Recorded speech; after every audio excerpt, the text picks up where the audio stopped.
ایک ہی نماز کے الگ الگ نام ہیں جب الگ الگ اوقات میں پڑھی جاتی ہے، لیکن عمومی طور سے ان ناموں سے چونکہ ان کو پکارا جاتا ہے اس لیے میں نے اس کو نام یہی دے دیا، فضائل تہجد، قیام اللیل اور تراویح۔ لیکن آج جو میرا اصل عنوان ہوگا وہ ہے قیام اللیل جو ہے، یا تہجد جس کو کہتے ہیں، یا تراویح جس کو کہتے ہیں، یا عام زبان میں کہوں تو رات کی نماز۔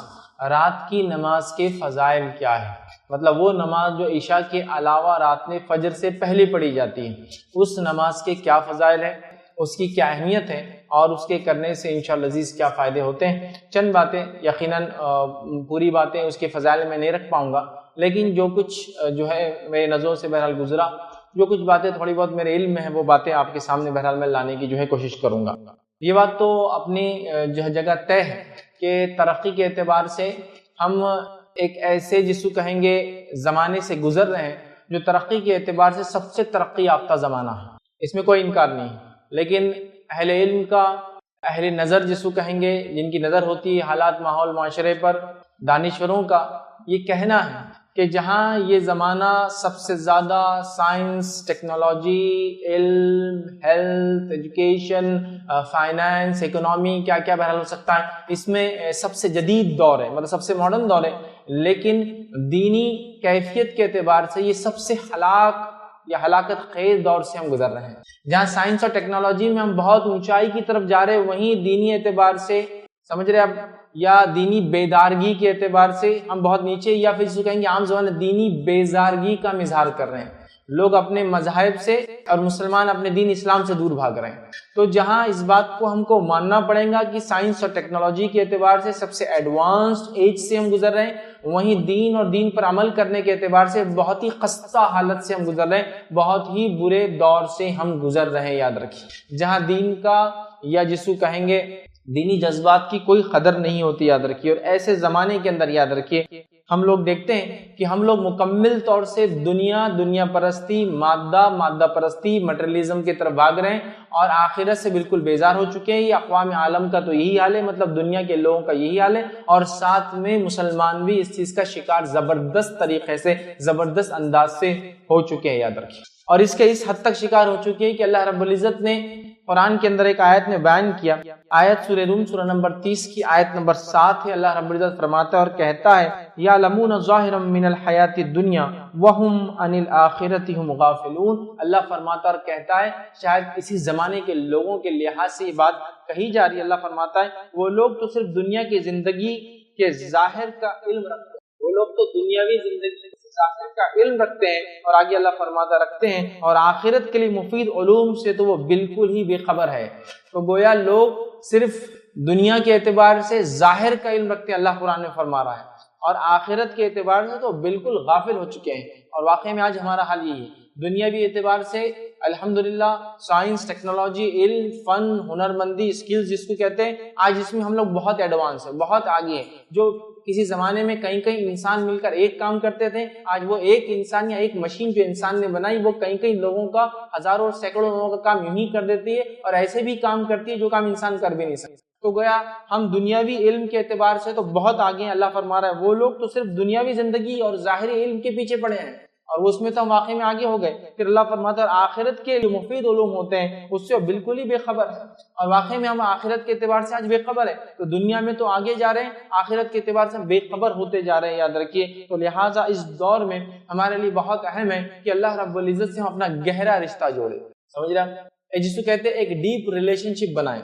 ایک اسٹرانگ، گہرا، مضبوط رشتہ بنائیں، یاد رکھیے، ٹھیک ہے۔ اور اگر اللہ رب العزت کے ہم مضبوط رشتہ اس زمانے میں نہیں بناتے، یاد رکھیے، تو ظاہر سی بات ہے اس کے بڑے نقصانات ہم کو اٹھانا پڑیں گے، اس لیے کہ جہاں سائنس کے اعتبار سے، ٹیکنالوجی کے اعتبار سے، سویلائزیشن کے اعتبار سے قومیں بہت عروج پر جا رہی ہے، اکنامی وغیرہ ایسی اس سے پہلے کبھی نہیں دیکھی گئی، لیکن آج وہیں دینی اعتبار سے بے دینی عام ہو چکی ہے، یاد رکھیے۔ تو لہٰذا اس دور میں اللہ رب العزت سے رشتہ مضبوط کرنا اور بھی زیادہ اہم ہے پچھلے زمانوں کے مقابلے میں۔ پچھلے زمانے میں بھی ضروری تھا، ہر دور میں ضروری ہے، لیکن آج کے حالات کو دیکھتے ہوئے آج تو بے حد بے انتہا ضروری ہے کہ ہم اللہ رب العزت سے مضبوط تعلق قائم کریں، ورنہ اگر اللہ رب العزت سے ہم مضبوط تعلق نہیں قائم کریں گے تو خود بخود دنیا سے مضبوط تعلق ہمارا قائم ہو جائے گا، اور خود بخود دین اور اسلام سے ہم دور ہوتے چلے جائیں گے، یاد رکھیے۔ تو یہ بات ہمیں یاد رکھنی چاہیے، یاد رکھیے کہ آج جتنا انسان ترقی کے میدان میں جا رہا ہے وہیں جو ہے اس نے اتنا کچھ اپنے لیے نقصان کر لیا جس کی کوئی انتہا نہیں۔ آج ہم لوگ دنیا کے لیے جتنا خرچ کرتے ہیں نا، اگر اس میں سے آدھا بھی اللہ رب العزت کی راہ میں جیسا خرچ کرنے کا حق ہے ویسا خرچ کرے تو اللہ رب العزت انشاءاللہ عزیز ہماری دنیا بھی سنوار دیں گے اور آخرت بھی سنوار دیں گے، کیونکہ دنیا پرستی، دنیا میں کمانا، دنیا میں کھانا، دنیا میں لگا دینا، یہی ہماری زندگی۔ تو اللہ سے مضبوط رشتہ قائم کرنے کی یاد رکھیے بے حد ضرورت ہے، یاد رکھیے۔ اور لوگوں کی اصلاح، معاملات کی اصلاح تبھی ہو سکتی ہے، ہمارے ظاہر کی اصلاح تبھی ہو سکتی ہے جو ہمارے باطن کی، ہمارے دل کی اصلاح۔ تو ہمیں اپنے دل کی اصلاح کرنے کی بے حد ضرورت ہے، یاد رکھیے۔ اور ہمیں اللہ رب العزت سے مضبوط رشتہ جوڑنے کی آج کے زمانے میں بے حد ضرورت ہے، یاد رکھیے۔ اور اسلام میں عبادت کا مفہوم بڑا وسیع ہے۔ اسلام میں عبادت کا معنی بہت وسیع ہے، مطلب اسلام میں عبادت کوئی مخصوص عمل نہیں ہے کہ بس یہ عبادت ہے اور باقی سب دنیا ہے۔ اسلام تو یہ کہتا ہے کہ تمام وہ اعمال جو کتاب اور سنت کے مطابق ایک انسان کرتا ہے تو وہ اعمال اس کو اجر اور ثواب دیتے ہیں اور وہ عبادت میں تبدیل ہو جاتے ہیں، یاد رکھیے۔ تو ایک انسان کا کبھی سونا بھی عبادت ہے، اگر اس نیت سے وہ عشاء کے بعد سوئے کہ فجر میں اٹھے اور اٹھ جائے تو ساری رات عبادت میں اس نے گزاری۔ ایک انسان کا ہر عمل کرنا کتاب و سنت پہ ثواب اور اجر اس کو دیتا ہے، یہاں تک کہ انسان اپنی خواہشات کو پوری کرے تب بھی اللہ رب العزت اس کو اجر دیتا ہے، اگر وہ خواہشات بھی اللہ کے حکم اور اس کے رسول صلی اللہ علیہ وسلم کے طریقے پر ہو تو وہ ہمیں اجر دینے لگ جاتی ہے وہ چیزیں۔ تو اسلام میں بڑا وسیع معنی عبادت کا، دوسرے مذاہب کے جیسا لمیٹڈ سکوپ نہیں ہے اس کی، یاد رکھیں بہت وسیع معنی ہے۔ اللہ رب العزت قرآن میں یوں فرماتا ہے، سورہ انعام سورہ نمبر 6 اور اس کی آیت نمبر جو ہے 162 میں اللہ فرماتا ہے، 162 میں فرماتا اور کہتا قل ان صلاتی ونسکی ومحیای ومماتی للہ رب العالمین، جس کا معنی کہہ دیجیے اے نبی صلی اللہ علیہ وسلم، قل ان صلاتی میری نماز، ونسکی میری قربانی، ومحیای میرا جینا، ومماتی اور میرا مرنا، للہ رب العالمین تمام کا تمام اللہ رب العزت کے لیے جو سارے عالم کا رب۔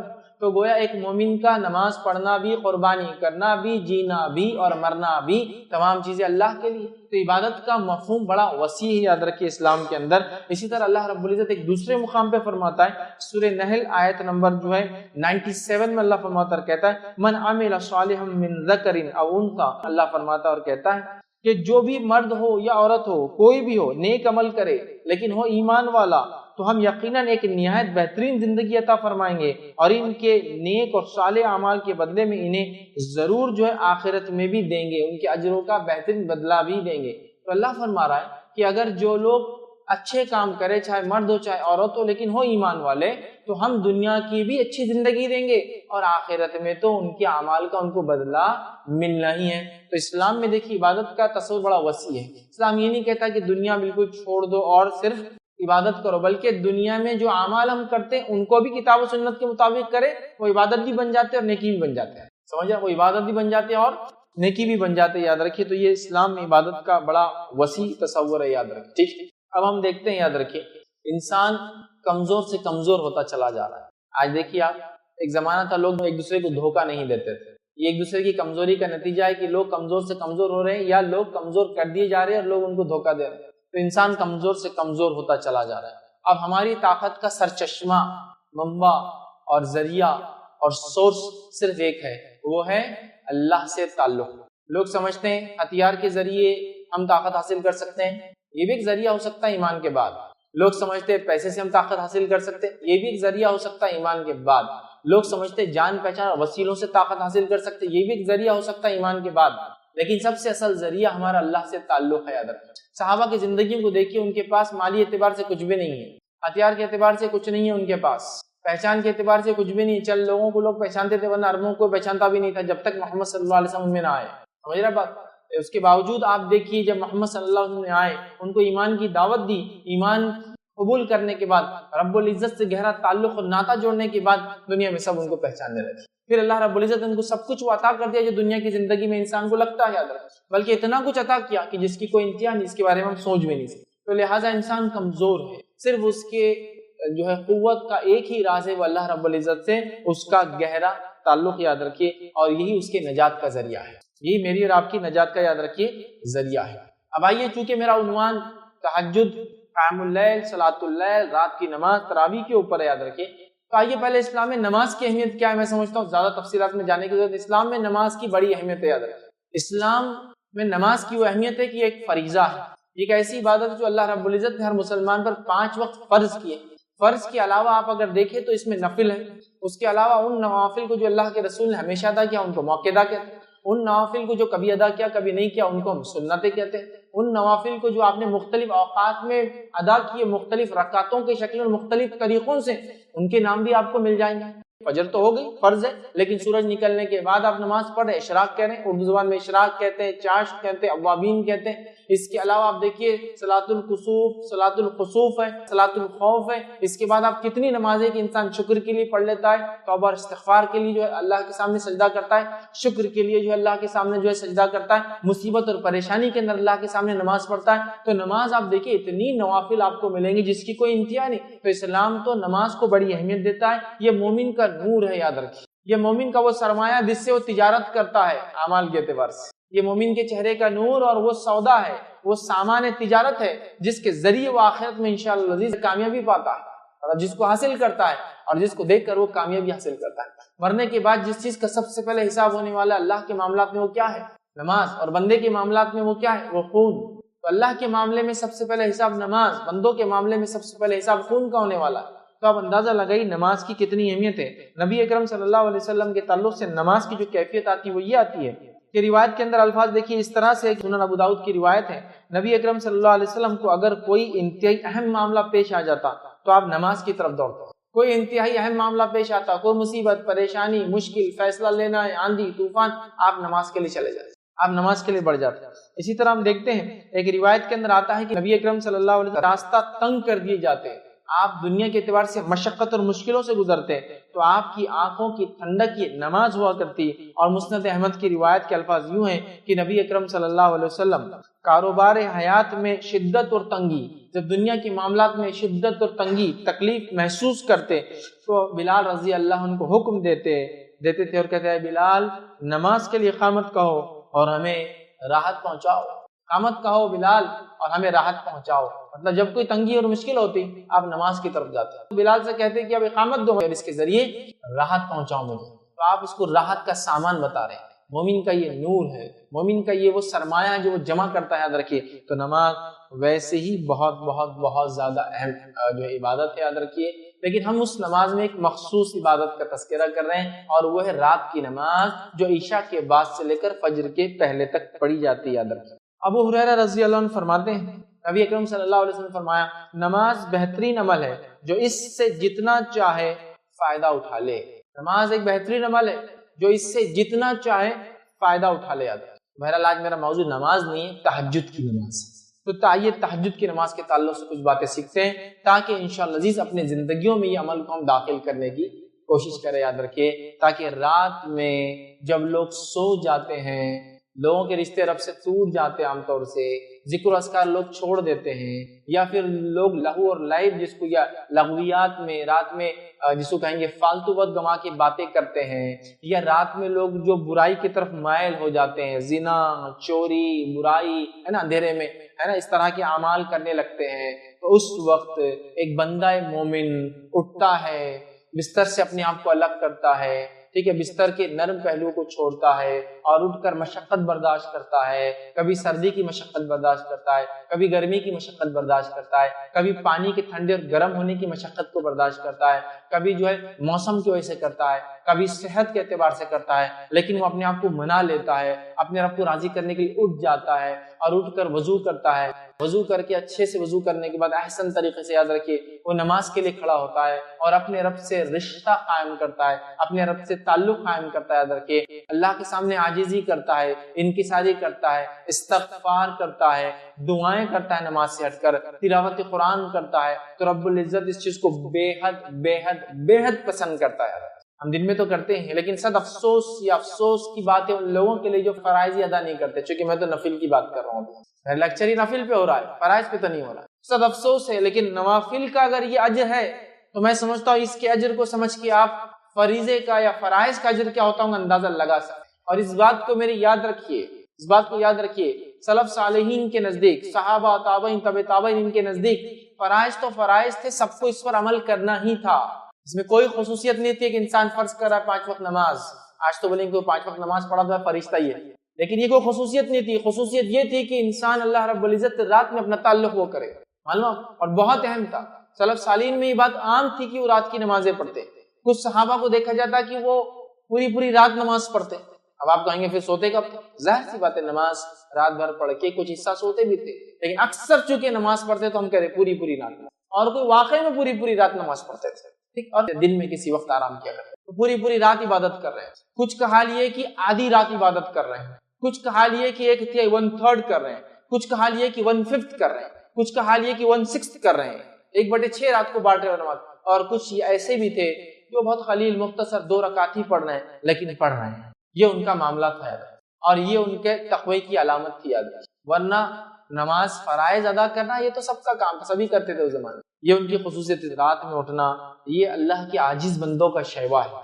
جو اللہ رب العزت کے عاجز بندے ہوتے ہیں، ان کی ساری اختیار کرنے والے بندے ہوتے ہیں، یہ ان کا شیوا، ان کا طریقہ ہے کہ وہ رات کی نمازوں کو پڑھتے ہیں. یاد رکھیں تہجد کا ہم کوشش کریں، تہجد، قیام اللیل، تراویح، صلاۃ اللیل، رات کی نماز، اس کا ہم خاص اہتمام کرے. یاد رکھیں صحیح مسلم کی روایت ہے، نبی اکرم صلی اللہ علیہ وسلم فرماتے اور کہتے ہیں فرض نماز کے بعد افضل ترین نماز صلاۃ اللیل یعنی تہجد ہے.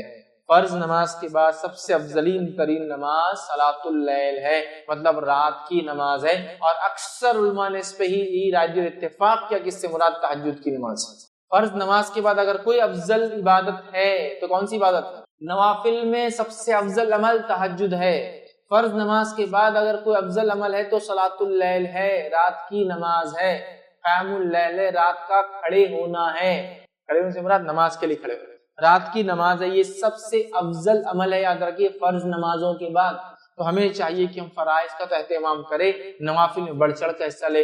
کیوں کہ جب ہم نوافل کا اہتمام کرتے ہیں تو اللہ رب العزت ہماری بہت تائید اور نصرت کرتا ہے. یاد رکھیے ہمارے دلوں سے بیماریوں کو، پریشانیوں کو، دکھوں کو، تکلیفوں کو دور کر دیتا ہے. ہماری دعاؤں کو، حاجتوں کو، منتوں کو، مرادوں کو قبول کر لیتا ہے. یاد رکھیے رات کا وقت یاد رکھیے، اس کے بڑے فضائل یاد رکھیں، بڑے فضائل. فرض نماز کے بعد سب سے افضل نماز اگر کوئی نماز ہے نمازوں کے بعد تو وہ صلاۃ اللیل ہے، رات کی نماز ہے. قیام اللیل ہے، تہجد ہے، تراویح کی نماز ہے، یا جو ہے قیام اللیل جس کو ہم کہتے ہیں، یہ یاد رکھیے رات کی نماز ہے. اسی طرح جو ہے یاد رکھیے نبی اکرم صلی اللہ علیہ وسلم خود کی اگر ہم مثال لے لیں تو نبی اکرم صلی اللہ علیہ وسلم کی عادت مبارکہ تھی کہ آپ فرائض کے علاوہ اتنا نفل پڑھتے، خاص طور سے رات میں، کہ روایت کے اندر آتا ہے، بخاری کی روایت ہے، آپ رات کو اتنا طویل قیام کرتے، اتنے لمبے قیام کرتے تھے کہ نبی اکرم صلی اللہ علیہ وسلم کی قدم مبارک سوج جاتے تھے. ایسے سوج جاتے تھے جیسے اب ہٹ جائیں گے. اس کو بولتے ہیں اردو ورم آ جانا، سوج جانا. سمجھ رہے آپ؟ سوجن سمجھتے نا، باڈی پھول جاتی ہے ایکسس کام کرنے سے زیادہ. جب ماس پیشیاں جس کو کہتے ہیں، مسلز جو ہوتے ہیں انسانی باڈی میں، جب وہ کسی چیز کا اوور لوڈ ہوتے ہیں، وزن اٹھا لیتے ہیں تو سوج جاتے ہیں، سویلنگس آ جاتی ہے. سمجھ رہے ہیں بات؟ اگر کسی نے کثرت کی ایکسرسائز اور زیادہ کر لی اس کے طاقت سے تو اس کی باڈی سوج جاتی ہے. تو نبی اکرم صلی اللہ علیہ وسلم اتنا کثرت سے قیام کرتے راتوں میں کہ اس قیام کی وجہ سے، اس کھڑے ہونے کی وجہ سے آپ کے قدم مبارک جو ہے سوج جایا کرتے، سویل ہو جاتے تھے. سمجھ رہے آپ کہ ایسے سوج جاتے تھے کہ روایت میں الفاظ آتا ہے، اس کا ترجمہ علماء کرتے پھٹ جانے کو ہے. سمجھ اتنا آپ راتوں میں قیام. اور ایک مرتبہ آپ کی ایک زوجہ نے پوچھ لیا، آپ کی ایک بیوی نے پوچھ لیا، اے اللہ کے رسول صلی اللہ علیہ وسلم آپ اتنی عبادت کرتے، حالانکہ آپ تو بخشے بخشائے ہیں، آپ کے تو معاملات جو ہے بخشے بخشائے، آپ پھر کیوں کرتے ہیں؟ تو کہا کیا میں اللہ کا شکر گزار بندہ نہ بنوں؟ نبی اکرم صلی اللہ علیہ وسلم بخشے بخشائے تو شکر گزار بندہ بننے کے لیے یہ کام کر رہے ہیں. میرے رب کا تو حال ہم کو پتہ ہی نہیں کیا ہے. یقیناً اس نے ظن رکھتے اپنے رب سے ہم کہ ہمارا رب ہمارے گناہوں کو معاف کر کے، ہماری کوتاہیوں کو معاف کر کے ہم کو بخش دے گا انشاءاللہ، لیکن ہم کو تو پتہ بھی نہیں. لیکن اس کے بعد بھی ہم کتنے آرام سے زندگی گزار، اپنی من مانی زندگی گزار. اللہ سے تعلق کمزور سے کمزور ہوتا چلا ہے. یہاں تو میں نفل کی بات کر رہا ہوں، ہمارے فرائض غائب اللہ ہم پر رحم کرے. یہاں تو رات میں اٹھنے کی بات کر رہا ہوں، فجر نہیں ہوئی تو پھر رات میں اٹھنے کا کیا معاملہ؟ سمجھ رہے ہیں کتنا اہم ہے. یاد رکھیے تو یہ نمازوں کا ہم خاص اہتمام کریں. نبی اکرم صلی اللہ علیہ وسلم بخشے بخشائے ہونے کے باوجود بھی اتنا پڑھتے کہ پیروں میں سجن آ جاتی، سوج جاتے، پیر موٹے ہو جاتے کہ آپ کی زوجہ پوچھ رہی ہے کہ آپ تو بخشے بخشائے پھر کیوں اتنی نماز پڑھتے ہیں؟ آپ فرما رہے کیا میں اللہ کا شکر گزار بندہ نہ بنوں؟ سمجھے؟ تو ہمیں بھی چاہیے کہ ہم خاص اہتمام کریں. آئیے اور یاد رکھیے خصوصاً رمضان میں نبی اکرم صلی اللہ علیہ وسلم کا معاملہ اور بڑھ جاتا. عام دنوں کی قیام اللیل آپ کی ہوتی ہے لیکن رمضان میں مخصوص عمل آپ کرتے. آئیے صحیح بخاری کی روایت ہم دیکھتے ہیں. روایت کے الفاظ اس طرح سے کہ نبی اکرم صلی اللہ علیہ وسلم قیام اللیل کا خصوصاً رمضان میں اہتمام کرتے. حدیث کے الفاظ اس طرح سے جب ماہ رمضان کا آخری عشرہ آ جاتا آپ صلی اللہ علیہ وسلم اپنی راتوں کو زندہ کرتے، راتوں کو جاگتے اور اپنے گھر والوں کو بھی جگاتے اور عبادت کے لیے کمر بستہ ہو جاتے۔ نبی اکرم صلی اللہ علیہ وسلم رمضان کے آخری عشرے میں اپنے گھر والوں کو بھی جگاتے، خود بھی جاگتے اور عبادت کے لیے کمر بستہ ہو جاتے۔ اور ظاہر سی رات میں کون سی عبادت کریں گے؟ قیام کرنا، نماز پڑھنا، مطلب تلاوت قرآن کرنا، ذکر کرنا، استغفار، اپنے گناہوں کی معافی مانگنا، دعائیں کرنا، یہی تو تھا رات۔ اب ظاہر سی بات ہے عورتوں کا معاملہ لے لے، جو عورتیں پاکیزہ ہے وہی سب کر سکتی، جو ناپاکی کی حالت میں نماز چھوڑ کے وہ سب کر سکتی ہے، وہ استغفار کر سکتی ہے، ظاہر سی بات ہے اس کے لیے ان کو غسل کی ضرورت نہیں، استغفار کر سکتی ہے، دعائیں کر سکتی ہے، نماز نہیں پڑھیں گی۔ دیکھ رہے اپنے گھر والوں کو جگاتے اٹھاتے، اور مطلب قیام اللیل تو اہم ہے، رمضان کی قیام اللیل اور اہم ہے، اور رمضان کی آخری عشر قیام اللیل اور اہم ہے کہ اللہ کے رسول خود جاگ رہے ہیں، گھر والوں کو جگا رہے ہیں، تو ہمیں قیام اللیل کا تو یوں ہی اہتمام کرنا چاہیے، رمضان میں بالخصوص کرنا چاہیے، اور رمضان کے آخری عشرے کی راتوں میں تو اور بالخصوص کرنا چاہیے، اور اس کے اندر بھی اگر اور اندر جاؤں تو رمضان کی آخری عشرے کی طاق راتوں میں تو اور بالخصوص کرنا چاہیے، چونکہ وہ شب قدر بھی ہو سکتی ہے، پانچوں میں سے کوئی عام دنوں میں بھی، رمضان میں بھی، رمضان کی آخری عشرے میں بھی، 5 راتوں میں جو طاق، ہمیں بہت اہتمام کرنا ہے، قیام اللیل یاد رکھیے، راتوں کی نماز کا یاد رکھیے، تو اللہ کے رسول صلی اللہ علیہ وسلم خود پڑھتے، گھر والوں کو اپنے حکم دیتے، ٹھیک ہے۔ رمضان کے اندر آپ اہتمام زیادہ کرتے یاد رکھیے۔ اسی طرح بخاری کی روایت ہے، جس نے ماہ رمضان کی راتوں میں قیام کیا، من قام رمضان، جس نے ماہ رمضان کی راتوں میں قیام کیا، نماز پڑھی، ایمان اور اس نیت سے کہ اللہ اس کا اجر دینے والا ہے، غفر له ما تقدمت من ذنبک، تو اللہ اس کے پچھلے تمام گناہوں کو معاف کر دیتا ہے۔ جو رمضان میں قیام کرے راتوں میں، اس نیت سے احتساب کی کہ اللہ اس کا مجھے بدلہ دینے والا ہے، تو اللہ رب العزت اس کے تمام پچھلے گناہوں کو معاف کر دیتا ہے۔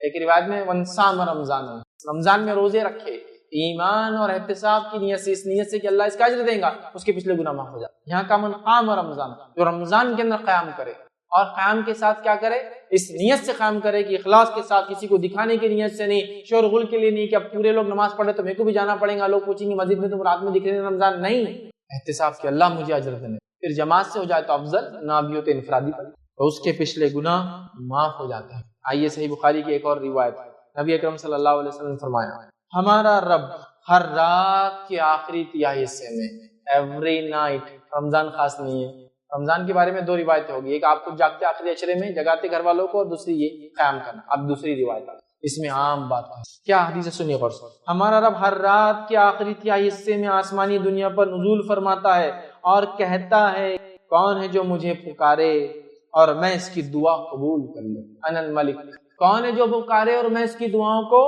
قبول کروں، اور اس کے بعد اللہ رب العزت فرماتا ہے، کون ہے جو مجھ سے کچھ مانگے اور میں اسے عطا کروں، کون ہے جو دعا مانگے اور میں قبول کروں، کون ہے جو مجھ سے مانگے اور میں اس کو عطا کروں جو وہ چاہتا ہے، ٹھیک ہے۔ اس کے بعد اللہ فرماتا ہے، کون ہے جو مجھ سے مغفرت طلب کرے اور میں اسے بخش دوں، اور یہ معاملہ ہر رات ہو، مصیبتوں میں پریشان لوگ، دکھوں سے پریشان لوگ، بیماریوں سے پریشان لوگ، دعاؤں کے تعلق سے کہ وہ ہماری دعائیں اللہ سے ہم کو قبول کروانا ہے، اپنی منتیں، مرادیں، حاجتیں پوری کروانا ہے، تو در در جانے کی اور بھٹکنے کی ضرورت نہیں۔ یہ وہ وقت ہے، یہ وہ ٹائم ہے، یہ وہ سمے ہے، جس گھڑی اور سمے میں اگر اٹھ جاؤں گے تو اللہ رب العزت ندا اور آواز لگائی جاتی ہے کوئی مانگنے والا، میں دینے بیٹھا ہوں، ہے کوئی مجھ سے مانگنے والا، میں دعائیں قبول کرنے بیٹھا ہوں، ہے کوئی کچھ مانگنے والا، میں اس کو عطا کرنے بیٹھا ہوں، اور اللہ فرماتا ہے کوئی مغفرت طلب کرنے والا،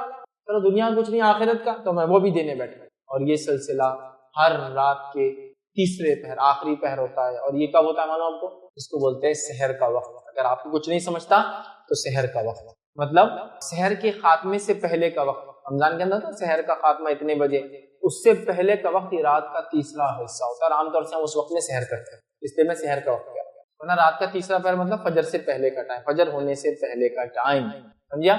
تو اس وقت اللہ تعالیٰ آواز لگاتا ہے، کوئی ہے دعا مانگنے والا، میں دعا قبول کرنے بیٹھا ہوں، کوئی ہے چیز جو مانگنا چاہتا ہے، میں اس کو عطا کرنے بیٹھا ہوں، کوئی ہے مغفرت طلب کرنے والا، میں اس کی مغفرت کرنے کے لیے تیار۔ اور یہ سلسلہ ہر رات ہوتا ہے، یہ رمضان کے لیے خاص نہیں، رمضان میں تو اس کا معاملہ فضیلتیں اور بڑھ جائیں گے، اور رمضان کے آخری عشرے میں اور بڑھ جائیں گے، اور رمضان کی آخر راتوں میں تو سبحان اللہ، کیونکہ ویسے ہی وہ گھڑیاں، وہ راتیں مبارک ہیں، اور پھر اس میں یہ آخری پہر، تیسرا پہر، سمجھ رہے ہیں؟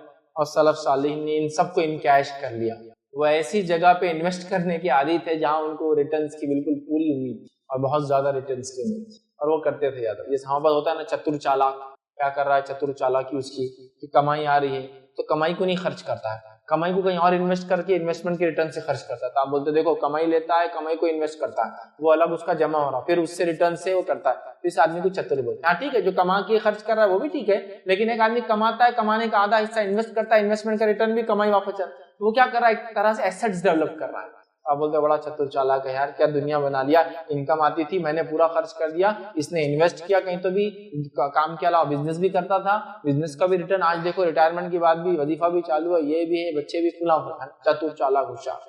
تو صحابہ ایسے ہی چتر چالاک ہوشیار تھے آخرت کے معاملے میں.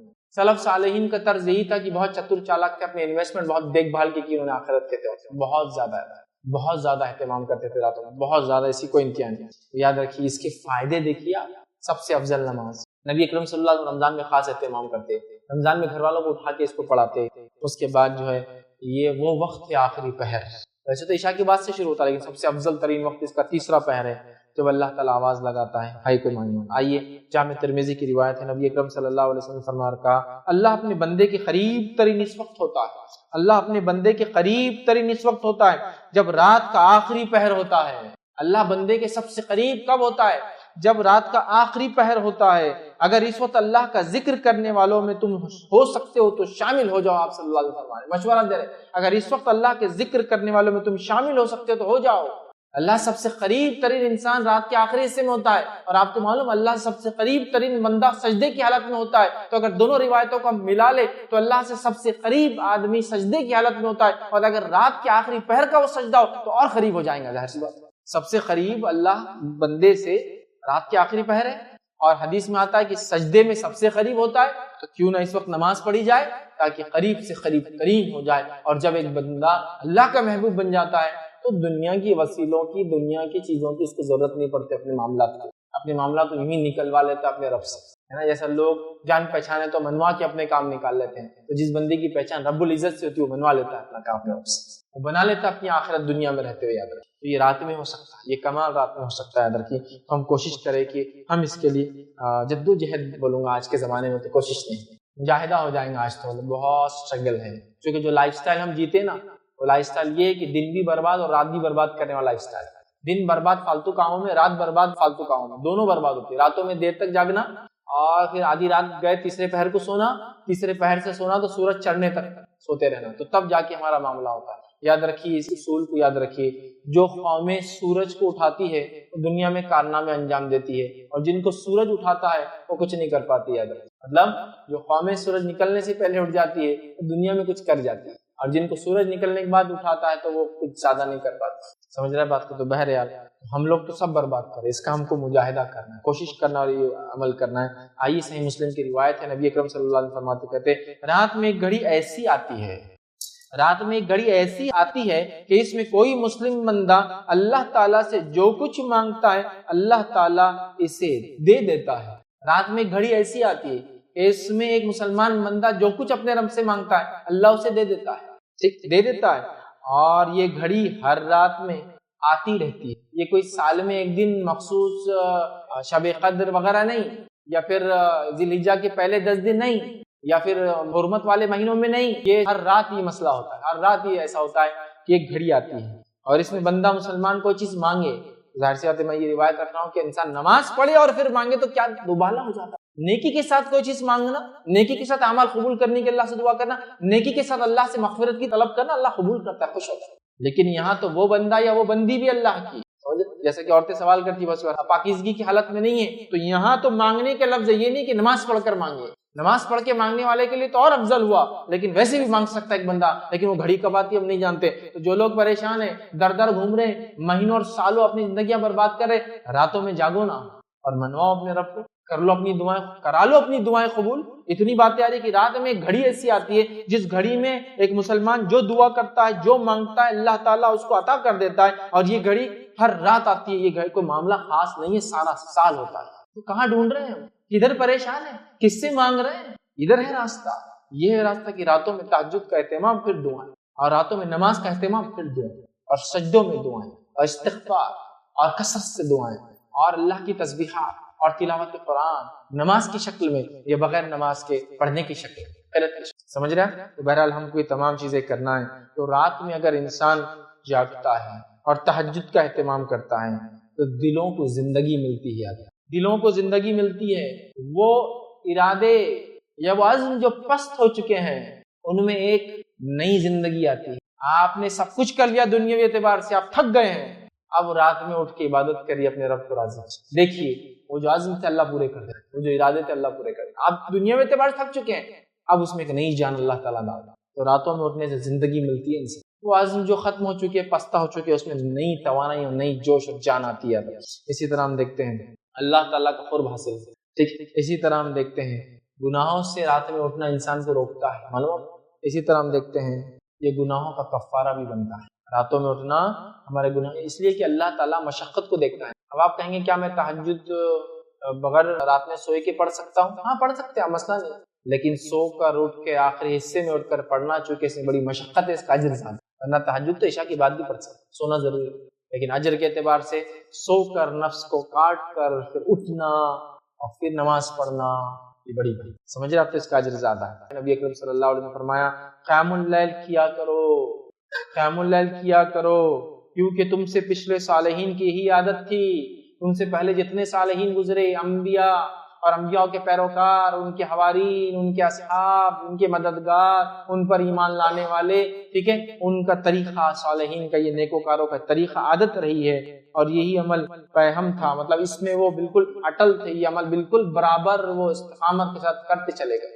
ہم سے پچھلے لوگوں کی عادت تھی نیک لوگوں کی، اور ہمیں بھی اپنے سے پچھلوں کے نیک طریقے پر اور اچھی عادتوں پر چلنا ہے، اور پچھلی قوموں نے جو غلطیاں کی اس سے بچنا ہے، یاد رکھیے، ہے نا۔ دعائیں بھی کرتے تو غیر المغضوب علیہم، ہم بولتے نا صراط الذین انعمت علیہم، اس راہ پہ چلا جن پہ تیرا انعام ہوا، یہ انعام والے لوگوں کا طریقہ تھا رات میں اٹھنا۔ غیر المغضوب اور وہ پچھلے لوگوں نے جس پہ غضب ہوا ان میں مت ہمیں شمار کر، ولا الضالین اور جو بھٹک گئے، دعائیں کرتے ہیں۔ تو پچھلے لوگوں کا طریقہ، نیک لوگوں کا جن پہ انعام ہوا، وہ راتوں کو اٹھا۔ تو یہ عاجز بندوں کا شیوا اور طریقہ ہے، اللہ کے نیک بندوں کا شیوا ہے کہ اٹھتے۔ جامع ترمذی کی بہرحال روایت تھی۔ اسی طرح جو ہے وہب بن منبہ رحمۃ اللہ علیہ ایک تابعی ہے، وہ فرماتے ہیں اور کہتے ہیں، ان کا قول دیکھیے، قیام اللیل سے بدصورت کے چہرے پر اللہ تعالیٰ چمک دے دیتا ہے گناہوں کی وجہ سے۔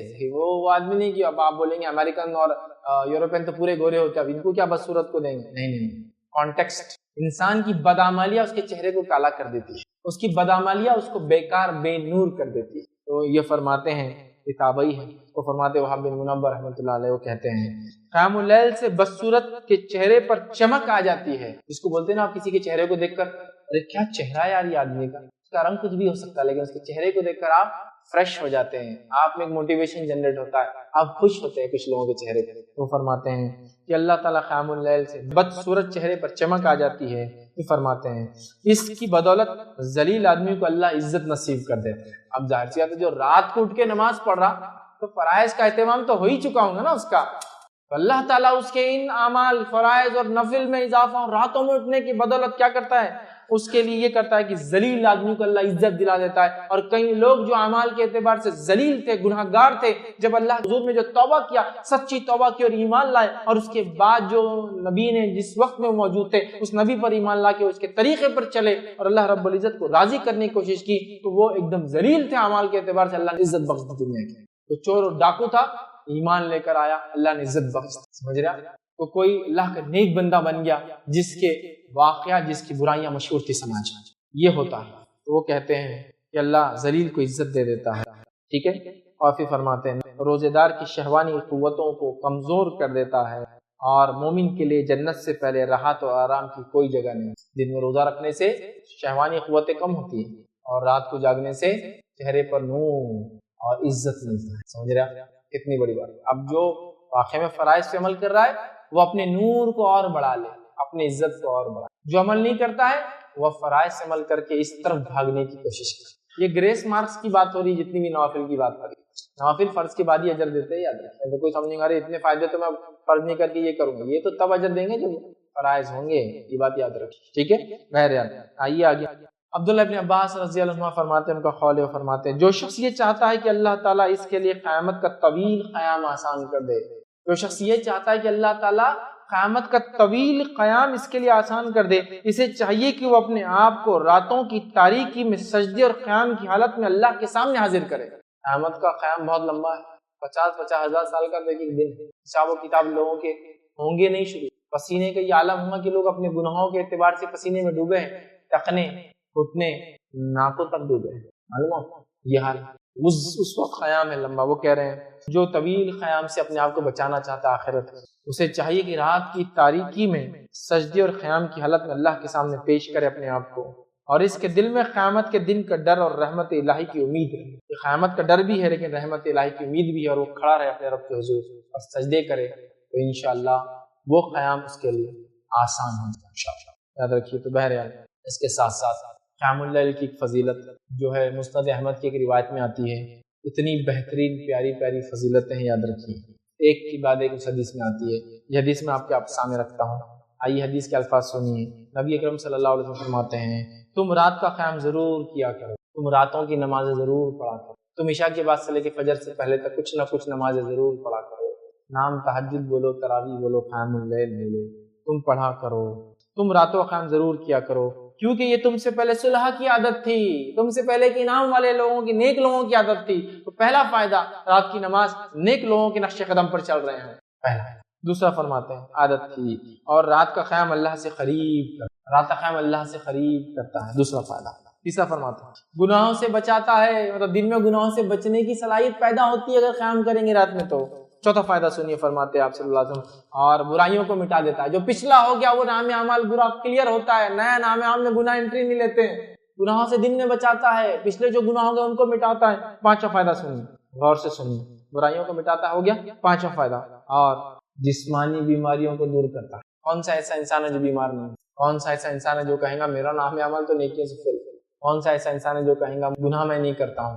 کون سا ایسا انسان ہے جو یہ کہے کہ جو پچھلے گناہ ہے وہ مٹانا نہیں چاہتا؟ کون سا ایسا انسان ہے جو کہے کہ میں سلف صالحین کے ہم سے پچھلے گزرے ہوئے نیک لوگوں کے طریقے میں نہیں چلنا چاہتا ہوں؟ تو یہ نیک لوگوں کا طریقہ تھا، یہ کرنے سے، رات کا قیام کرنے سے اللہ تعالیٰ کے ہم قریب ہوتے ہیں۔ کون سا انسان اللہ کے قریب نہیں ہونا چاہتا؟ یہ کرنے سے ہمارے دن میں گناہ نہیں ہوں گے انشاءاللہ، تو اللہ گناہ سے بچاتا ہے، پچھلے گناہوں کو مٹاتا ہے، اور بیماریوں سے دور، پورے علاج، پورے مسائل کا حل، پورے پرابلمز کا سلوشن رات میں جاگنا ہے۔ رات میں تو جاگنے میں سے کوئی ڈاؤٹ نہیں۔ یہ طریقے جو صلح نیک لوگ کرتے تھے، قیام، تلاوت قرآن، استغفار، ذکر و اذکار، دعائیں، نماز لمبی لمبی، ٹھیک، یہ سب کر کے ہم کو راتوں کو جاگنا ہے۔ اپنے رجگینی جو ہم نے بنا لی، یاد رکھیے یہ بڑی اہم بات ہے، یاد رکھیے۔ اور اللہ رب العزت جو ہے قرآن میں فرماتا ہے اور کہتا ہے امن هو قانت آناء اللیل ساجدا وقائما يحذر الآخرة ويرجو رحمت ربه قل هل يستوي الذين يعلمون والذين لا يعلمون۔ اللہ فرماتا ہے بھلا جو شخص راتوں کے اوقات سجدوں اور قیام کی حالت میں گرتا ہو، آخرت سے ڈرتا ہو اور اپنے رب کی رحمت کی امید رکھتا ہو، بھلا جو شخص، اللہ فرماتا ہے، راتوں کے اوقات میں سجدے کرتا ہو اور قیام کی حالت میں جو ہے گزارتا ہو، اور آخرت کے ڈر اور اس کی بھلائی، جو شخص راتوں کے اوقات میں سجدوں اور قیام کی حالت میں گرتا ہو، آخرت سے ڈرتا ہو اور اپنے رب کی رحمت کی امید رکھتا ہو، آگے اللہ فرماتا ہے بتاؤ بھلا علم والے اور بے علم کیا برابر ہو سکتے ہیں؟ مطلب اللہ تعالیٰ نے رات میں جو سجدے کرتا ہے، قیام کرتا ہے، اس کو کمپیر کر کہا کہ کیا وہ لوگ جو علم رکھتے ہیں اور جو علم نہیں رکھتے وہ برابر ہو سکتے ہیں؟ ٹھیک، تو یہاں دیکھیے خاص طور سے اللہ فرماتا ہے رحمت کی امید رکھتا ہو، ٹھیک ہے، اور وہ سجدے اور قیام کرتا ہے، اور خاص طور سے لیل میں، رات میں۔ تو رات میں جو قیام کرتا ہے، رات میں جو سجود کرتا ہے، تو اللہ فرما رہا ہے کہ وہ لوگ ہیں جو آخرت کو سمجھتے ہیں، علم رکھتے ہیں، تو کیا وہ لوگ جو علم رکھتے ہیں اور علم نہیں رکھتے، کیا دونوں برابر ہو سکتے ہیں؟ تو ہمیں یہ عادت ڈالنا چاہیے، راتوں میں قیام کی یاد رکھیے، اور راتوں کو ہم طویل لمبا قیام کرنے کی کوشش کریں، اللہ کا تقوی اختیار کرے، یاد رکھے، راتوں کو کم آرام کرنے کی کوشش کرے، اور جو ہے صحت کے وقت خاص طور سے اللہ تعالیٰ سے مغفرت طلب کرے۔ کیوں؟ اس لیے کہ اللہ رب العزت نے سورہ زاریہ سورہ نمبر 51 آیت نمبر 18 اور اسی طرح سورہ آل عمران میں ایک جگہ فرمایا اور کہا وَبِالْأَسْحَارِ هُمْ يَسْتَغْفِرُونَ، مومنوں کی صفت ایک یہ ہے کہ وہ سحر کے وقت میں استغفار کرتے ہیں. کیا فرمایا اللہ نے؟ وَبِالْأَسْحَارِ هُمْ يَسْتَغْفِرُونَ. وہ لوگ سحر کے وقت استغفار کرتے ہیں، چونکہ اسی آخری پہرے رات کا اور سب سے افضل گھڑی ہے. اللہ رب العزت نچلے آسمان پہ ہوتا ہے اور بندہ اللہ سب سے قریب ہوتا ہے، اور روز آواز لگائی تو کوئی مانگنے والا اور کوئی ہے مغفرت طلب کرنے والا، میں مغفرت دوں. تو جو ہے استغفار کا وقت ہے، یاد رکھیے. تو ہمیں چاہیے ہم کوشش کریں کہ اللہ تعالیٰ سے راتوں میں اٹھ کر خوب جو ہے توبہ کرے اور خوب ہم جو ہے استغفار کرے. یاد رکھیں.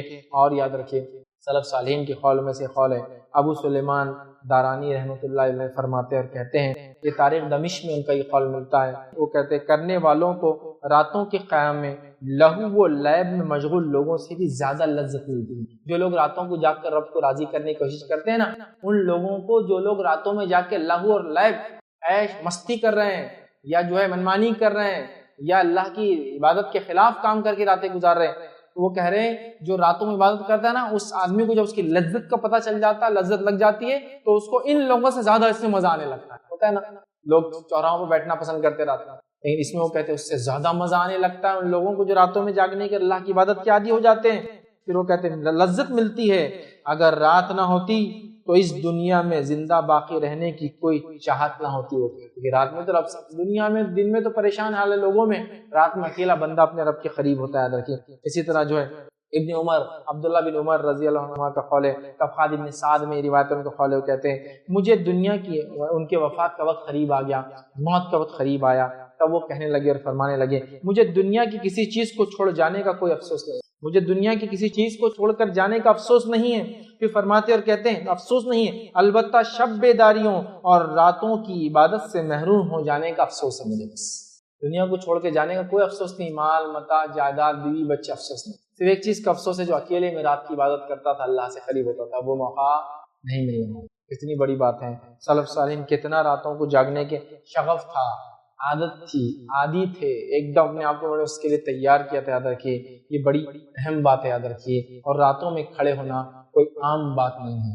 راتوں میں کھڑے ہونا عام آدمی کے بس کی بات نہیں. راتوں میں کھڑے ہونا یہ ہر کسی کی بس کی بات نہیں. ہاں ہر کسی کی بس میں یہ تو ضرور ہے آدھی رات تک جا کر لہو لیب میں، شور غل میں، فلموں میں اور تھیٹروں کے اندر اور سڑکوں پر نکڑوں میں چوراہوں میں دوستوں کے غول کی غول بنا کے گاڑیاں بھگانے میں، گاڑیاں چلانے میں، راتوں میں ہائی ویز سے بیٹھ کر پارٹیز کرنے میں تو ہو سکتا ہے، لیکن رات میں عبادت کرنا ہر آدمی کے بس کی بات نہیں ہے. یہ اللہ کے بہت کم بندے ہوتے ہیں جن کو اللہ رب العزت یہ نیک توفیق دیتا ہے کہ اللہ رب العزت کی اٹھ کے رات میں عبادت کرتے ہیں. اور اس تعلق سے آئیے ایک مشہور قول آپ سنیے. یہ قول جو ہے قتادہ رحمۃ اللہ علیہ کا ہے، جو بہت مشہور مفسر ہے نا.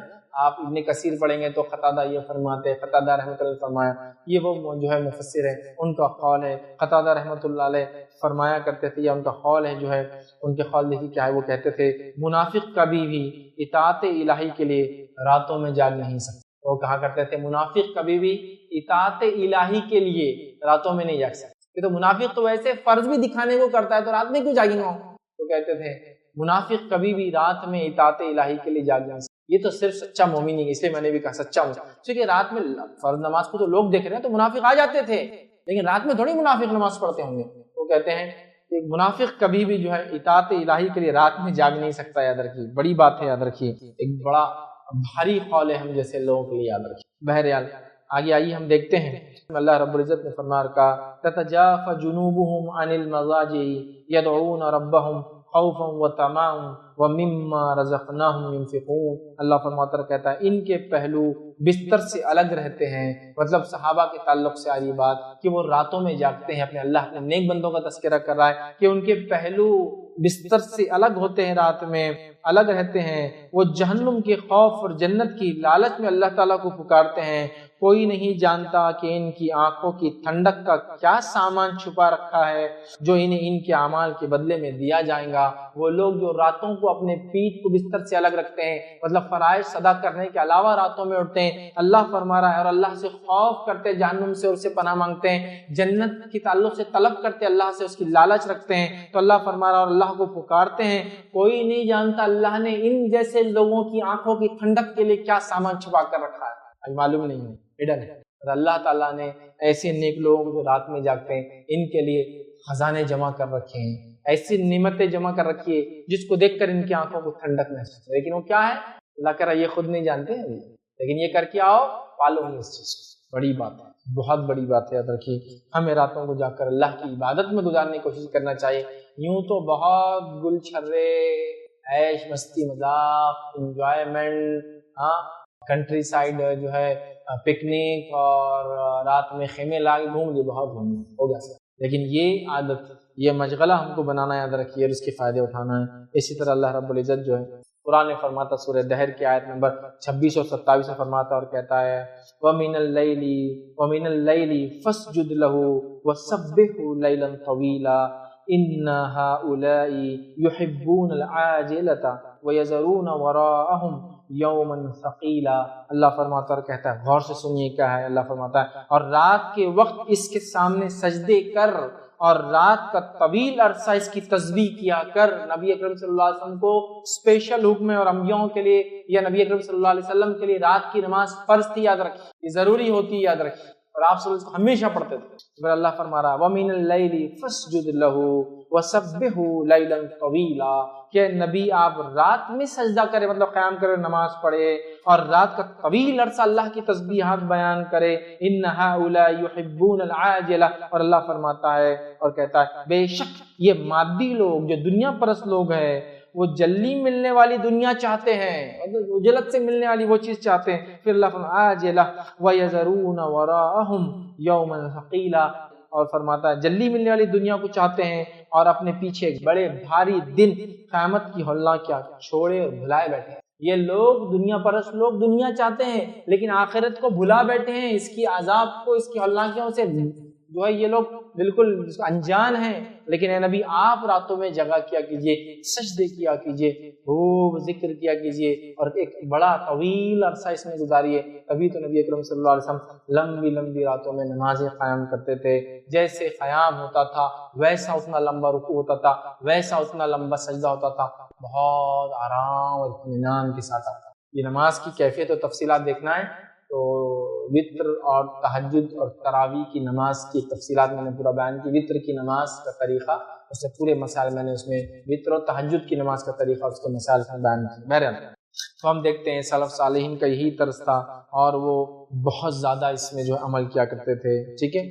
اسی طرح ہم دیکھتے ہیں جو ہے بعض سلف صالحین کے رات کی نماز کے تعلق سے جو اقوال میں سے اقوال ملتا ہے وہ یہ ہے، وہ شخص سخت برے حساب سے نجات کی امید کیسے لگا سکتا ہے جبکہ وہ رات بھر سویا رہتا ہے اور پھر دن بھر لہو و لعب اور کھیل تماشے میں گزار دیتا ہے۔ وہ شخص اللہ سے آخرت مغفرت کی امید کیسے کر سکتا ہے جو راتوں کے اندر وہ جو ہے وہ فرماتے ہیں، جو امید کیسے لگا سکتا ہے جو رات بھر سویا رہتا ہے اور دن میں لہو اور لعب فالتو کاموں میں لگا رہتا ہے، وہ کیسے سوچ سکتا ہے کہ اس کی مغفرت ہوگی، وہ کیسا امید کر سکتا ہے؟ تو لہٰذا ہمیں چاہیے کہ ہم خوب جو قیام اللیل کا اہتمام کریں اور اس کی جو کیفیت ہونی چاہیے وہ کیفیت ہم جو اپنے اندر اختیار کریں۔ اس کے کئی فائدے انشاءاللہ العزیز ہم کو ملیں گے، دنیاوی اور اخروی فائدے تو یقیناً اسی کے لیے ہے۔ اور وہ لوگ جو سوتے پڑے ہیں، یہاں رات کی نماز تو دور فجر بھی نہیں پڑھتے، ایسے ایک شخص کا تذکرہ نبی اکرم صلی اللہ علیہ وسلم کے سامنے ہوا جو فجر بھی نہیں پڑھا اور سوتا رہا۔ صحیح بخاری کی روایت ہے، نبی اکرم صلی اللہ علیہ وسلم فرمایا وہ ایسا شخص ہے جس کے کان میں شیطان نے پیشاب کیا ہے۔ جب انسان فجر نہیں پڑھتا ہے تو شیطان کیا کرتا ہے؟ پہلے تو پھسلاتا ہے فجر کے ٹائم پہ، اور جب نہیں پڑھتا ہے تو اس کے کان میں پیشاب کر کے چلا جائے، سمجھ رہے ہیں؟ بہرحال ہمیں چاہیے کہ ہم اہتمام کریں اس کا، اور خاص یاد رکھیے اہتمام کریں۔ آئیے ایک روایت ہم سنتے ہیں اور نبی اکرم صلی اللہ علیہ وسلم نے اس روایت میں کیا فرمایا وہ بات آپ کے سامنے رکھتا ہوں۔ روایت کو جب آپ سنیں گے تو ایسا لگتا ہے میرے اور آپ کے بارے میں بات ہو رہی ہے، بڑی افسوس کی بات ہے، لیکن جو بات بتائے گی بڑی سچی بات ہے۔ آئیے ابو ہریرہ رضی اللہ عنہ فرماتے اور کہتے ہیں نبی اکرم صلی اللہ علیہ وسلم نے فرمایا اللہ تعالیٰ ہر شخص سے بغض و ناراضگی رکھتا ہے، اللہ تعالیٰ ہر شخص سے نفرت اور ناراضگی رکھتا ہے۔ بغض سمجھتے ہیں دل میں کوئی بات کو اٹھا کر رکھتا ہے۔ اللہ تعالیٰ ہر شخص سے بغض اور ناراضگی رکھتا ہے جو اکھڑ مزاج ہو، جو اکھڑ مزاج ہو، بازاروں میں شور الغل کرنے والا ہو، مطلب بازاروں میں تو اس کے چرچے ہوتے ہیں، شور الغل کرنے والا ہو۔ یہ فرماتے ہیں رات بھر مردوں کی طرح پڑے رہنے والا ہو، مطلب کوئی نماز نہیں، کوئی ذکر و اذکار نہیں، مردوں کی طرح پڑے رہنے والا ہو، دن کو گدھوں کی طرح کام کرنے والا ہو، مطلب فرائض ورائض سب گئے، بس گدھے کی طرح محنت اور مشقت کرتا ہو، ٹھیک ہے، کام اختیار کرنے والا ہو، دنیا کے معاملات میں تو بہت جاننے والا ہو، اور آخرت کی زندگی سے بالکل غافل اور نادان ہوں۔ تذکرہ جب میں پڑھا تو مجھے لگا اللہ مجھ پر رحم کرے، میرا ہی آپ کا تذکرہ اور ہم لوگوں کا تذکرہ۔ ایسا انسان ہے، سنیے اس کی کیفیت۔ اللہ ایسے انسان سے بغض اور نفرت کرتا ہے جو انسان کیسا اکھڑ مزاج ہو، مزاج کو بدلو اپنے۔ دوسرا فرماتے ہیں وہ انسان جو بازاروں میں شور و غل کرتا ہو، مطلب بڑے چرچے ہو اس کے، راتوں کو بالکل مردے کے جیسا سوتا ہو، کوئی ذکر و اذکار، کوئی تلاوت، کوئی نماز نہیں پڑھتا ہو، دن گدھوں کی طرح محنت کرتا اور کام کرتا ہو، دنیا میں چتر اور چالاک ہر چیز کا علم ہو اور آخرت کا پورا غافل آخرت۔ آج ہماری زندگی کیا ہے؟ دن بھر گدھوں کی طرح کام کرنا، رات بھر جانوروں کی جیسا سونا، پھر دن بھر وہی کرنا۔ دنیا میں تو ایسی چتر چالاکی کی کون سے برانڈ کا کون سا ڈیزائن، کون سا ماڈل، کون سے ماڈل کا کون سے ماڈل کے پیس میں کون کون سے چیز کتنی کتنی کیسی کیسی کون سی تبدیلی کے ساتھ کون کون سے کمپنیوں کی ہے، سب پتہ ہے ہم کو۔ لیکن یہی بات قرآن، حدیث، آیتوں کے تعلق سے قرآن، اس کی سمجھ ان کو میں سمجھتا بہت کم لوگ، میں ہی فیل ہو جاؤں گا، نہیں مانوں گا، سمجھا، نہیں مانوں گا۔ لیکن دیکھیں سب ہم میں ہماری ساری صفات، اللہ بغض اور نفرت کرتا ہے ایسے انسان سے، اللہ تعالیٰ ایسے انسان سے بغض اور نفرت کرتا ہے۔ یاد رکھیے جس کے اندر یہ صفتیں ہوں، ہمیں چاہیے کہ راتوں کو اٹھنے والے بنے ہم، یاد رکھیے، اور دن میں فرائض ادا کرے، راتوں کو کچھ نہ کچھ ہی صحیح بہرحال عبادت کرنے کی کوشش کیا کریں۔ یاد رکھیے قیام اللیل کے تعلق سے آئیے کچھ اقوال رکھتا ہوں۔ ایک قول جو عبداللہ ابن مسعود رضی اللہ عنہ کا ہے، جو مشہور صحابی ہے، کیا فرماتے ہیں آپ سنیے قیام اللیل کے تعلق سے۔ جب آپ سے فرمایا گیا، کسی نے کہا کہ ہم جو ہے قیام اللیل نہیں کر پاتے، رات کی نمازیں نہیں پڑھ پاتے، ٹھیک ہے، تو وہ فرماتے اور کہتے ہیں تمہیں تمہارے گناہوں نے اس کے قابل نہیں چھوڑا۔ سبحان اللہ، کیا فرماتے ہیں؟ تمہیں تمہارے گناہوں نے اس کی قابل ہی نہیں چھوڑا کہ تم رات میں قیام کر سکے۔ سبحان اللہ، کیونکہ رات میں جب انسان قیام کرتا ہے تو اللہ اس گناہوں سے دور کرتا ہے اور پچھلے گناہوں کو مٹاتا ہے۔ تو کہتے ہیں اگر تم رات میں قیام نہیں کر سکتے ہو تو تمہارے گناہوں نے تمہیں اس لائق نہیں چھوڑا کہ تم رات میں اللہ کے سامنے کھڑے ہو، یا اللہ تعالیٰ نے تمہیں اس لائق نہیں رکھا کہ اب تم اس کے سامنے رات میں کھڑے ہو۔ وہ تو ایسا وقت ہے کہ جو مانگا قبول ہو رہا ہے، مغفرت مل رہی ہے، گناہوں سے اللہ بچا رہا ہے، پچھلے گناہوں کو اللہ معاف کر رہا ہے، اپنی قربت دے رہا ہے، نیک لوگوں کے طریقوں پر چلا رہا ہے۔ وہ کہہ رہے تمہارے گناہوں نے تم کو چھوڑا، اللہ سمجھے۔ آئیے آگے ہم بڑھتے ہیں۔ ایک اور قول اسی طرح ملتا ہے، بڑا سخت ہے وہ بھی اپنے آپ میں۔ تو کسی سے کہا گیا ہے رات کی نماز کے تعلق سے، تو لوگوں نے کہا کہ ہم استطاعت نہیں رکھتے رات کی نماز کی، تو فرماتے ہیں، یا کسی نے ان سے کہا کہ قیام اللیل کی استطاعت نہیں پاتے، تو ایسا کوئی طریقہ بتائیے جس طریقے کو اختیار کرنے سے ہم قیام اللیل کرنے لگے۔ تو فرماتے ہیں دن کو اللہ تعالیٰ کی نافرمانیوں میں نہ گزارو تو رات کو اللہ تعالیٰ تمہیں خود کھڑا کر لیں گا اپنے ساتھ۔ عبداللہ ابن مسعود کیا فرما رہے ہیں؟ تمہارے برائیوں نے، گناہوں نے تمہیں اس لائق نہیں چھوڑا کہ تم رات میں کھڑے ہو سکو۔ یہاں دوسرے قول میں ایک بات مل رہی ہے کہ دن نافرمانیوں مت گزارو تو اللہ تعالیٰ تمہیں خود رات میں اپنے سامنے کھڑا کرے۔ سبحان اللہ۔ آج ہم نے نہ اپنے دن ایسے رکھے کہ رات میں اللہ کے سامنے کھڑے ہو سکے، نہ راتیں ایسی رکھی ہم نے کہ دن میں اللہ کے سامنے کھڑے ہو سکے، راتیں ایسی کی فجر غائب ہو جا رہی ہے نا۔ تو بہرحال ہمیں بہت زیادہ اس چیز کی کوشش کرنا ہے کہ جتنا ہو سکے، جیسی ہو سکے، رات کی نماز تھوڑی کیوں نہ صحیح پڑھنا، 2 رکعتی سے صرف عشاء کی نماز کے علاوہ 2 رکعتی سے پڑھنے کی ہمیں انشاءاللہ کوشش کرنا، یاد رکھیے۔ اور ایسی بیداری جب اپنے آپ میں لائیں گے بڑے فائدے ہوں گے، یاد رکھیے۔ ابو داؤد کی روایت ہے، اور صرف ہم کو نہیں جاگنا، اپنے بیوی بچوں کو بھی جگانا۔ ابو داؤد کی روایت ہے، نبی اکرم صلی اللہ علیہ وسلم فرمائے اللہ تعالیٰ ایسے آدمی پر رحم فرمائے جو رات کو اٹھا اور نماز پڑھی، اور اس نے اپنی اہلیہ بیوی کو بھی اٹھایا اور اس نے بھی نماز ادا کی، اور اگر اس نے اٹھنے سے پسو پیش کیا، مطلب بیوی اٹھنے کو تیار نہیں تھی، تو اس نے چہرے پر پانی کا چھینٹا مارا، اور اللہ تعالیٰ ایسی عورت پر رحم کرے جو رات کو بیدار ہوئی اور اس نے نماز پڑھی، پھر اس نے اپنے شوہر کو بیدار کیا، اگر وہ نہیں اٹھا تو اس نے اس کے منہ میں پانی مارا۔ یہ فجر کی پہلے کی بات ہے۔ اور ماں عائشہ رضی اللہ عنہا فرماتی ہے نبی اکرم صلی اللہ علیہ وسلم مجھے رات میں اٹھاتے تہجد کے لیے، اور رات میں پانی مار کے کہتے عائشہ اٹھو وتر پڑھ لو۔ صحابہ رات کی نماز کے بعد وتر پڑھا کرتے تھے، اور یہی سنت بھی، وتر رات کی آخری نماز ہے فجر سے پہلے۔ یہ لوگ تہجد کا اہتمام کرتے، تہجد کے بعد وتر۔ اللہ کیا فرما رہے ہیں؟ عائشہ اٹھو اور وتر پڑھ لو، چونکہ تہجد بھی پڑھنا ہے، سمجھے آپ بات؟ یہ لوگ اتنا زیادہ اہتمام کرتے تھے اس نماز کا، اور اللہ رحم کرے ایسے شوہر اور بیوی پر جو ایک دوسرے کو فرائض نہیں، فرائض تو فرض ہے، رات کی نماز کے لیے اٹھاتے ہیں۔ تو اللہ تعالیٰ رحم کرے، اللہ کے رسول دعا دے رہے ہیں ایسے خاوند اور ایسی بیوی کو، اللہ کے رسول صلی اللہ علیہ وسلم دعا دے رہے ہیں جو اٹھ کر یہ کرتے ہیں۔ اسی طرح جو ہے امام احمد نے جو ہے اپنی کتاب الزہد کے اندر ایک جو ہے قول نقل کیا، وہاب بن منبر رحمۃ اللہ علیہ کا، وہ فرماتے تھے شیطان کو پرخور مطلب بہت کھانے والا یا زیادہ کھانے والا، اور پر خواب زیادہ سونے والا سے زیادہ پیارا اور کوئی نہیں ہے۔ وہ کیا فرما رہے ہیں کہ شیطان کو بہت زیادہ کھانے والا اور بہت زیادہ سونے والے سے زیادہ کوئی اور پسند نہیں ہے۔ اور یہ جو سلف کے اقوال ہے نا، بہت حکمت ہوتی ہے اس کے اندر، بڑی دور اندیشی ہوتی ہے اس کی، ہے نا۔ پرخور، زیادہ کھانا زیادہ بیماریاں، زیادہ موٹاپا کم خیام، زیادہ موٹاپا کھڑے نہیں بیٹھ کے نماز، ہے نا، زیادہ موٹاپا 100 پرابلمس۔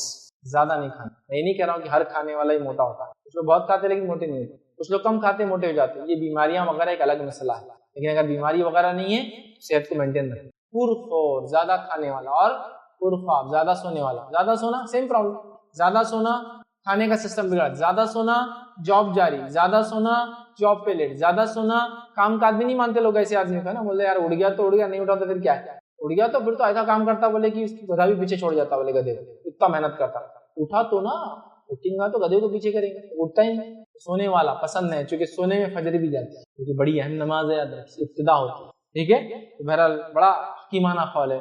شیطان کو 2 لوگ بڑے پسند ہیں، وہ کہتے ہیں بہت کھانے والا اور بہت سونے والا، یاد رکھیے، تو ہمیں احتیاط کرنا چاہیے۔ اب قیام اللیل کا وقت کب ہوتا ہے؟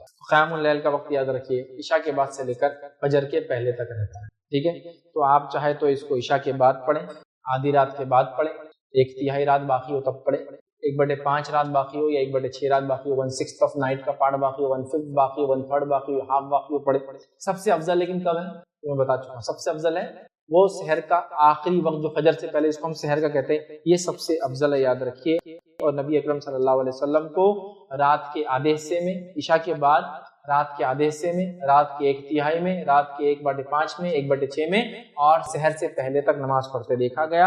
اور صحیح مسلم کی روایت کے مطابق آپ صلی اللہ علیہ وسلم کا آخر وقت میں عمل یہ تھا، یا زیادہ آپ نے یہ کیا کہ آپ سحر کے وقت میں قیام کرتے تھے۔ تو ہمیں بھی کوشش کرنا چاہیے سحر کے وقت قیام کریں، یہ سب سے افضل ہے کہ اللہ کے رسول نے تو ایسے پوری رات کیا، پوری رات کیا۔ صحابہ نے روایت کیا عشاء کے بعد، کچھ نے روایت کیا آدھی رات، 1/3 رات، 1/5، 1/6 نائٹ کا پارٹ رہ گیا، کسی نے روایت کیا آخری حصہ، لیکن زیادہ تر نبی اکرم صلی اللہ علیہ وسلم نے آخر وقت میں رات کا تیسرا حصہ آپ نے وہ کیا۔ تو لہٰذا افضل ٹائم یہ ہے کہ آپ سو جائے عشاء کے بعد جلدی، پھر اس وقت اٹھ کر پڑھیں، یہ افضل ہے، لیکن اس کے علاوہ بھی پڑھا جا سکتا ہے، سارے یہ اوقات اس کے اندر۔ اس کی اور تفصیلات دیکھنا ہے تو تراویح کی نماز کب پڑھے یا کیسے، اس میں نے تفصیلات رکھی یاد رکھی۔ اسی طرح قیام اللیل سلف صالحین، کوئی پوری رات، کوئی آدھی رات، کوئی 1/3 رات، اور کوئی اسی طرح جو ہے کچھ نہ کچھ کرتے ہیں، کم از کم کچھ نہ ہو تو 2 رکعت تو ضرور سلف صالحین رات میں پڑھا کرتے تھے۔ تو ہم بھی کوشش کریں رات کا ایک بڑا حصہ، آدھی رات، نصف رات، پوری رات، ثلث، سدس یا چھٹا حصہ بہرحال نماز پڑھنے کی ہم جو ہے کوشش کیا کرے، یاد رکھیے، اور بکثرت اس کو کرے۔ نبی اکرم صلی اللہ علیہ وسلم فرماتے ہیں کچھ نہ ہو سکے تو میں نے کہا نا 2 رکعت پڑھ لے، اس کے تعلق سے ابو داؤد کی روایت ہے، نبی اکرم صلی اللہ علیہ وسلم فرماتے ہوئے کہتے ہیں جس نے اپنی اہلیہ کو جگایا اور دونوں نے صرف 2 رکعتیں پڑھ لی، وہ اللہ تعالیٰ کا بکثرت ذکر کرنے والے مرد اور عورتوں میں لکھے جائیں گے۔ تو کچھ نہ ہو سکے تو میں نے کہا 2 رکعت، تو ابو داؤد کی روایت ہے، جس مرد نے، عورت نے، مطلب بیوی نے اور شوہر نے 2 رکعت بھی اگر پڑھ لی اور معمول بنا لیا اس کا، انشاءاللہ ان کا تذکرہ بکثرت اللہ کے ذکر کرنے والوں میں انشاءاللہ لکھا۔ کچھ نہیں تو کم از کم 2 رکعت پڑھنا، پوری رات بھی پڑھ سکتے، آدھی رات 1/3 1/6 نائٹ ہے، 1/5 نائٹ ہے، بٹ ایٹ لیسٹ 2 رکعت ہم کوشش کریں کہ فجر سے پہلے ہم ضرور پڑھیں۔ قیام اللیل کے آداب میں سے یاد رکھیے، پہلے 2 ہلکی رکعتیں آپ پڑھیں، پھر شوق اور ذوق آپ کا بڑھے تو پھر 2 رکعتیں کر کے آپ بڑھائیں، 2 ہلکی رکعت پڑھیں، اس کے بعد اور شوق ہو تو اور توفیق اللہ دے تو اور 2 رکعت کر کے آپ اس کو بڑھا سکتے ہیں۔ ہر 2 رکعت کے بعد آپ کو سلام پھیرنا یاد رکھیے، قرات اور تلاوت قرآن کرنا ہے،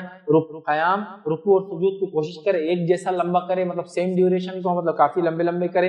اسی طرح جو ہے قرآنی آیتوں پہ غور کر کے اس کو پڑھے، اس کے علاوہ اللہ سے دعائیں کرے، استغفار کرے، اور یاد رکھیے اتنی نمازیں پڑھے اور اتنے عمل کرے جو آپ پہ مشقت نہ ہو۔ پتہ چلا رات میں جاگ رہے دن بھر سو رہے ہیں، ایسا نہ ہو، آپ کی مشقت نہ ہو، اتنا عمل کرنے کی بہرحال ہم کوشش کریں۔ اسی طرح رمضان جیسی اگر نعمت مل جائے تو اس میں تو پھر زیادہ سے زیادہ عمل کرنے کی ہم یہ کوشش کریں۔ بخاری کی روایت ہے، نبی اکرم صلی اللہ علیہ وسلم جتنی طاقت ہو اتنی عبادت کرو، اللہ تعالیٰ اجر دیتے ہوئے نہیں تھکتا لیکن تم تھک جاؤ گے، اللہ تعالیٰ اجر دیتے ہوئے نہیں تھکتا لیکن تم تھک جاؤ گے، تو اتنا کرو جتنا میں شوق ذوق اور اس کے اندر اچھا لگے۔ اس لیے میں نے کہا 2 رکعت ہلکی، پھر 2